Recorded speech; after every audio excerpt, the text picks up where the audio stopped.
Hello and welcome back. Now you may be wondering, what on earth is she doing a book haul when it's not the last weekend of the month? She just did one. And don't worry, I have not gone astray and started going to the book thing every single weekend or anything like that. But I took some books to trade into a used bookstore, and usually if I'm offered cash or credit, unless they have something absolutely fantastic, I'll just take the cash because, you know, getting rid of books to save space and then bringing home more books doesn't entirely make sense at this point. But this time they didn't offer me cash, but they did offer me $17 store credit, and I was not going to turn that down, so I found some really interesting things.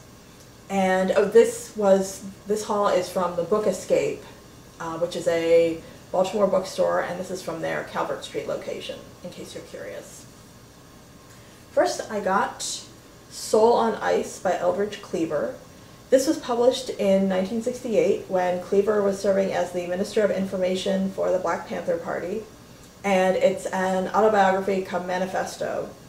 And from what I've heard, I obviously haven't read it yet, I just got it a couple days ago, it, like so many other primary source documents from the 1960s, has plenty in it that is just absolutely insane, but it's a classic of the time and I'm looking forward to reading it. And then I got The Spook Who Sat by the Door by Sam Greenlee, which is a novel from 1969, and according to the cover is the first black nationalist novel, a chiller in the tradition of 1984. And from what I know about it, it doesn't really sound that much like 1984, but whatever, that's okay. Sounded interesting, and Len Dayton said it will cause many readers great annoyance, and what more can a writer ask than that, which struck me as a tad condescending, but I'm sure it was not meant that way. Then I got When Chicken Heads Come Home to Roost, a hip-hop feminist breaks it down by Joan Morgan. I was interested in this because a few years ago I saw Joan Morgan on C-SPAN at the congressional hearings they were doing about hip-hop music. You know, every once in a while Congress gets together and gets a bee in their bonnet about something, whether it's video games or music, and they have hearings, and I was around for some reason and was bored, so decided to give it a watch.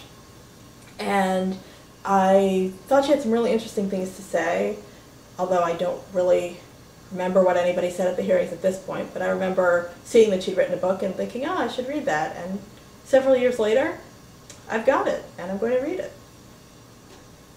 Then I got Woman in the 19th Century and Other Writings by Margaret Fuller.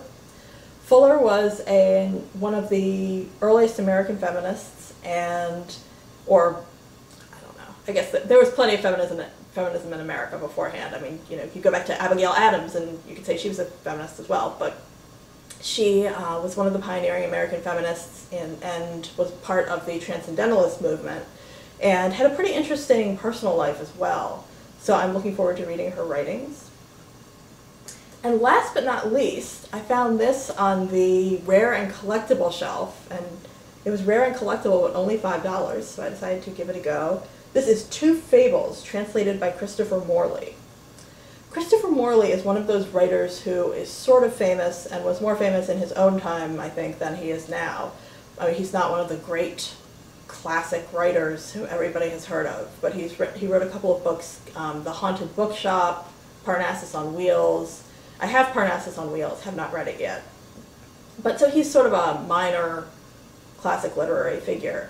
And these two fables are fables from the German Black Forest. And I'm really interested in German literature, so this was definitely a go.